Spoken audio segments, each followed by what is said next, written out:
Everything stopped at 9:17 p.m. That's the exact timestamp fans are screenshotting, replaying, dissecting frame by frame, because that's the moment Lorie Harvey finally broke her silence.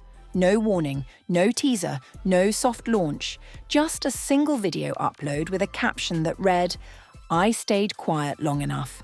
And within minutes, Hollywood felt like it was holding its breath. Because this wasn't a vague quote. This wasn't a cryptic Instagram story. This was direct, calculated, personal, and at the center of it all, Pierre. But what sent shockwaves through the industry wasn't just that Lorie spoke. It was what she implied about Teyana Taylor. Because suddenly, the rumors that had been floating for months weren't just whispers anymore. They were being reframed as strategy. Lorie didn't scream. She didn't cry. She didn't accuse in a frenzy. She spoke with the kind of calm that only comes after chaos has already happened. "I'm not here to destroy anyone," she said, "but I'm done being used as a cover." Used as a cover. That line detonated. Within seconds, fan pages clipped it. Within minutes, Twitter threads multiplied. Within an hour, #LorieSpeaks was trending worldwide. And then she dropped the sentence that changed everything. Ask yourself why the same names keep overlapping. Overlapping. Pierre, Teyana Taylor, private dinners, sudden breakups, delayed projects, archived photos. Fans started connecting dots in real time. But the real twist? Lorie hinted that some of the most explosive secrets weren't about love triangles. They were about leverage, influence, access. And what happens when relationships become stepping stones instead of commitments? Then she said something that froze the timeline. "I have messages, not screenshots shown, not receipts displayed, just the statement, 'I have messages.'" And suddenly, this wasn't just drama. It was a countdown. The video didn't start with anger. It started with stillness. Lorie Harvey sat in a neutral room. No glam squad in sight, no dramatic lighting, no music swelling in the background. Just her. Composed, controlled, focused. And then she said it. "I'm not confused anymore." That single sentence cracked the illusion wide open. Because for months the narrative had painted her as unbothered, untouched, moved on, thriving. But that night she peeled back the composure and revealed something far more calculated. "I let people assume what they wanted," she continued. "But when assumptions start protecting the wrong person, that's where I step in." Protecting the wrong person. The chat exploded. Within minutes, viewers were typing Pierre's name in all caps. Others were tagging Teyana Taylor. The internet had already decided the triangle, but Lorie didn't lean into chaos. She leaned into detail. She claimed there were timelines that didn't add up. Promises that overlapped, conversations that contradicted public narratives. She didn't show the messages, not yet, but she described them in a way that made them feel tangible. "Imagine being told, 'You're the only one,'" she said calmly, while watching him build another storyline in real time. Storyline, not relationship, not connection, storyline. That word felt deliberate, because suddenly, this wasn't about romance. It was about strategy. Within 30 minutes of the upload, a supposed insider dropped a screenshot into a popular gossip forum. The image allegedly showed a text exchange between Aaron and an unnamed contact that read, "Keep it aligned. Timing is everything. No confirmation, no metadata. But the timing of the leak? Suspiciously perfect. Fans dissected it instantly. Was aligned referencing schedules, appearances, public image. Lorie didn't confirm it. She didn't deny it. She said something colder. "When people coordinate emotions like press releases, you start to see the game." The word game hit like a hammer, because if emotions were coordinated, then who was being played? Then she said Teyana's name. Not with venom, not with accusation, with implication. "I'm not blaming another woman for a man's choices," she clarified, "but I am questioning who knew what and when." And that's when the temperature changed. because that sentence suggested awareness, not innocence, not villainy, awareness. Within minutes, an old interview clip resurfaced, showing Teyana laughing off a question about overlapping timelines. Fans replayed her hesitation frame by frame.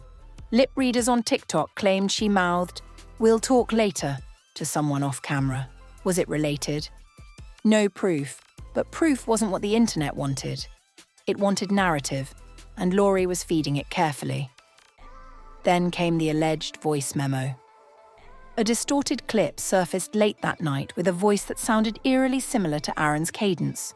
The voice said, "It's not cheating if the narrative stays intact."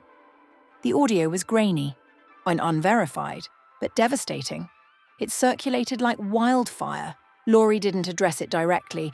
Instead, she posted a story that read, "You can't gaslight someone who kept screenshots." Screenshots, plural. That single word reignited everything. Suddenly, fan pages began creating mock-ups of what those screenshots might contain. Alleged hotel bookings, calendar overlaps, private event invites. Speculation became sport. Then came the confrontation twist. A verified entertainment blogger posted that Lorie was rewriting history. He implied she had known about the overlap from the beginning. Within minutes, Lorie responded publicly, "If I knew, I wouldn't have asked."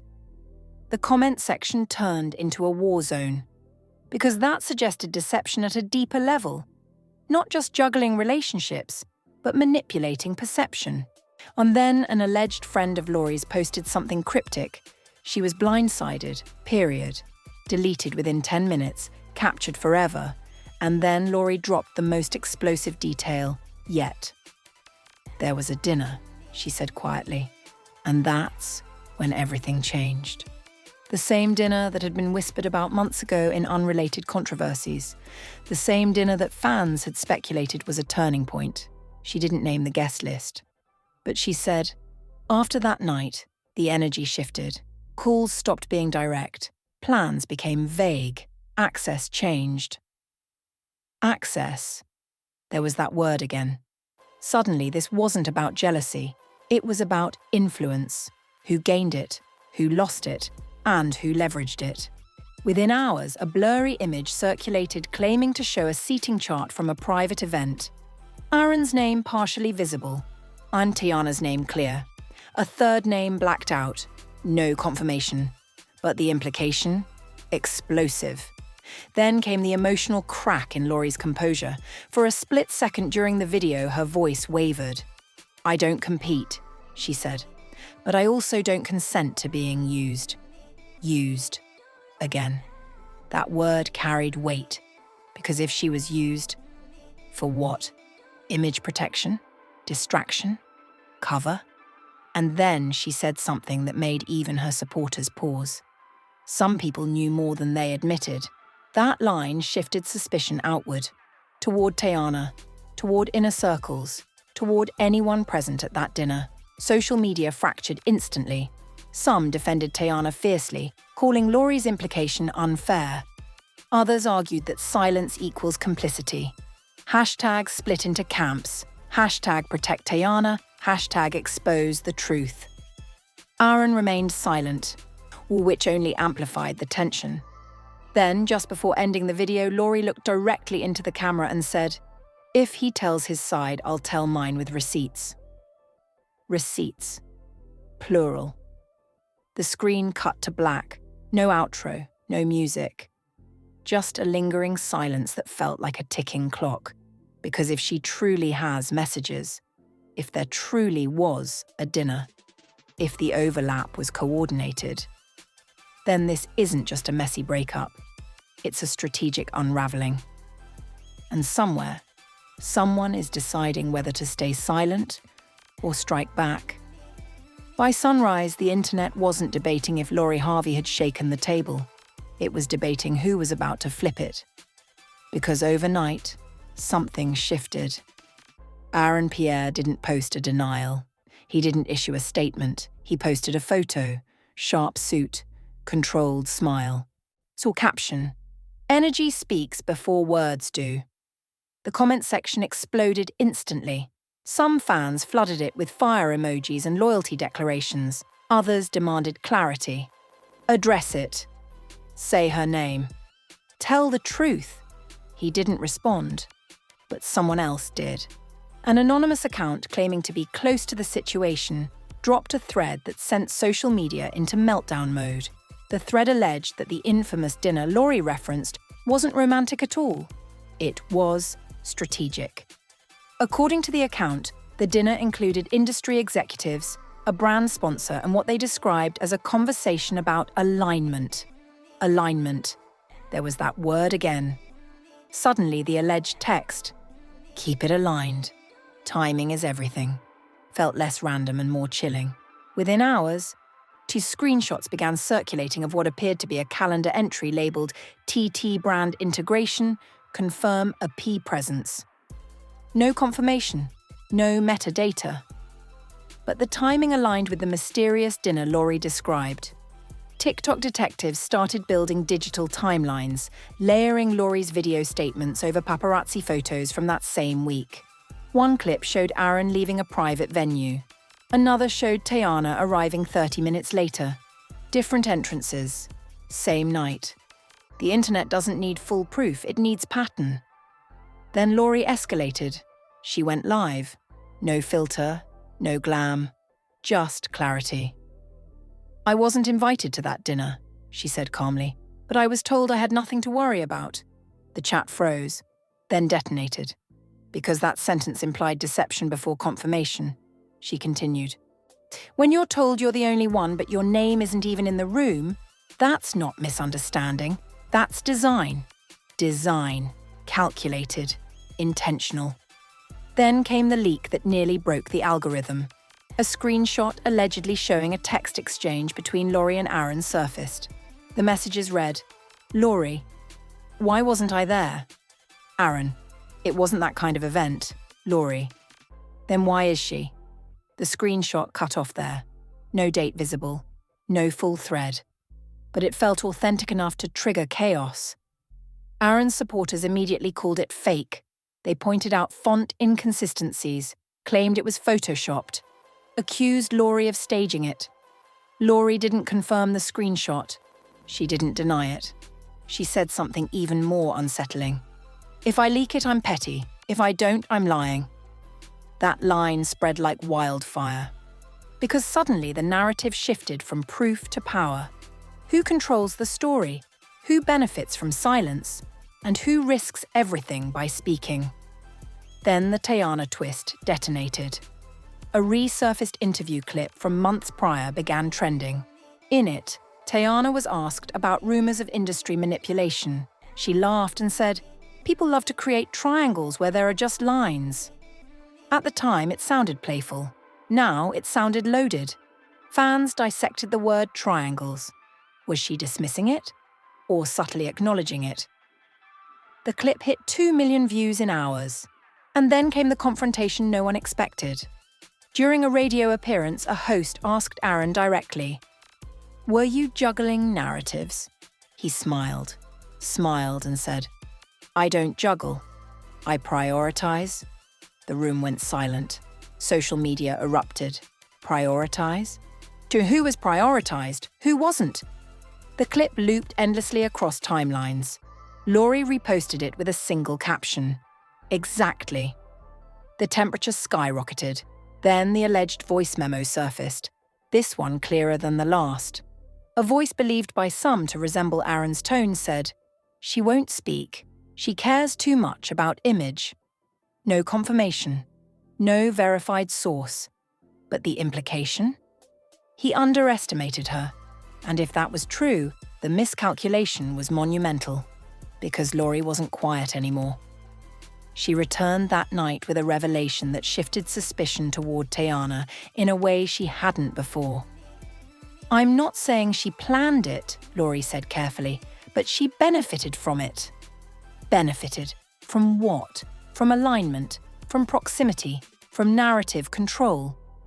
The comment section fractured instantly. Some accused Lorie of scapegoating another woman.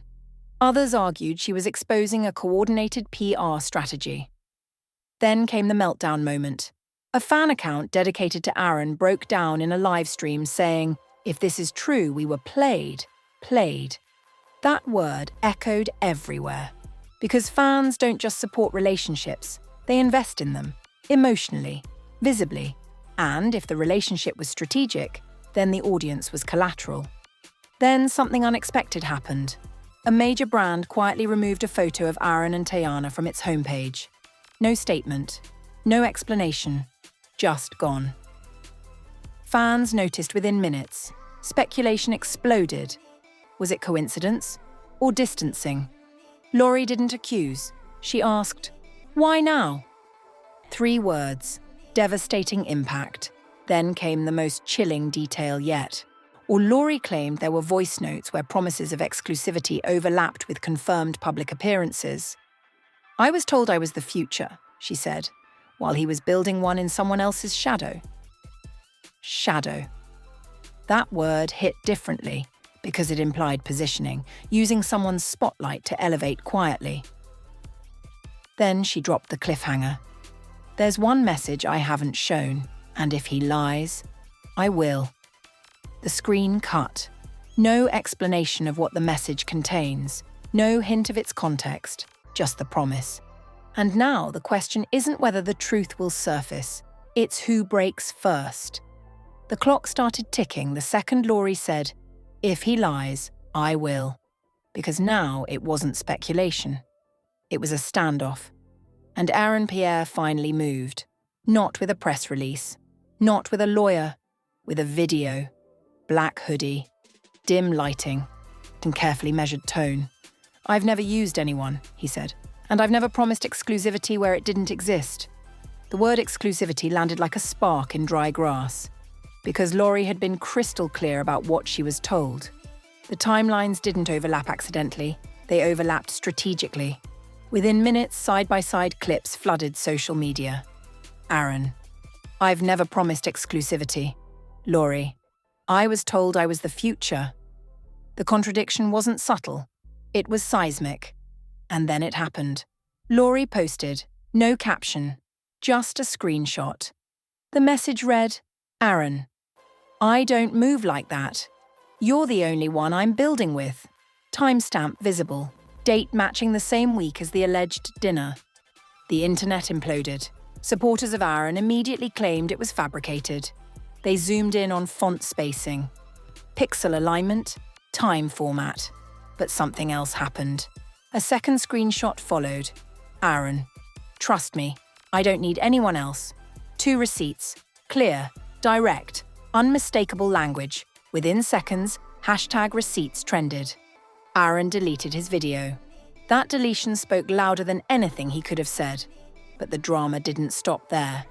Because Teyana Taylor entered the chat, not directly addressing Lorie, not naming Aaron. She posted a black and white photo with a caption that read, "I don't compete for men. I compete with myself." The statement was poised, controlled, strategic, and instantly dissected. Was it denial? Distance? Deflection? Fans were split. Some saw strength. Others saw avoidance. Lorie responded hours later with something sharper than a screenshot. There's a difference between competing and coordinating. That word again.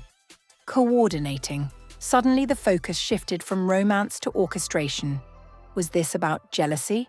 Or was it about narrative management? Then came the alleged bombshell leak. An anonymous industry source posted a blurred contract clause referencing public alignment optics. Optics. The implication was brutal. Were relationships being shaped around brand synergy? Were emotions secondary to exposure? No proof confirmed the document's legitimacy, but the language matched the alleged text. Keep it aligned. The internet connected the dots instantly. Then came the explosive confrontation. During a live Q&A, a viewer asked Lorie, "Did she know?"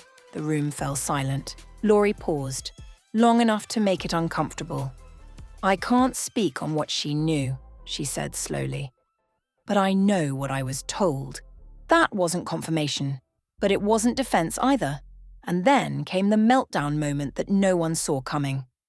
A fan page dedicated to Teyana went live in tears, saying, "If this was strategic, it's cruel." Cruel. Because now this wasn't about gossip, it was about emotional manipulation. Then Aaron resurfaced, this time with a written statement. "I regret how things were communicated. Communicated. Not done. Not promised. Communicated." The phrasing felt lawyer-approved. The comments section turned savage. Communication doesn't fabricate screenshots. You don't regret words you didn't say. You regret getting caught. Lorie didn't respond immediately, which made her silence terrifying. Then she went live for what she called the last time. No glam, no script, just resolve. "I'm not here to destroy careers," she said. "I'm here to stop being the collateral." Collateral. That word reframed everything, because if she was collateral, then what was the main objective? Influence, brand elevation, strategic pairing? She described feeling like a placeholder during key moments, like access without acknowledgement, like presence without priority. She didn't cry, but her voice cracked when she said, "I don't share futures." The room felt heavy, and then she dropped the final twist. There was never just one storyline. That sentence detonated like nothing before it, because it implied multiplicity, not just her, not just Teyana, layers, parallel narratives, strategic positioning. Then she closed with something chilling. "I wasn't blindsided, I was misled."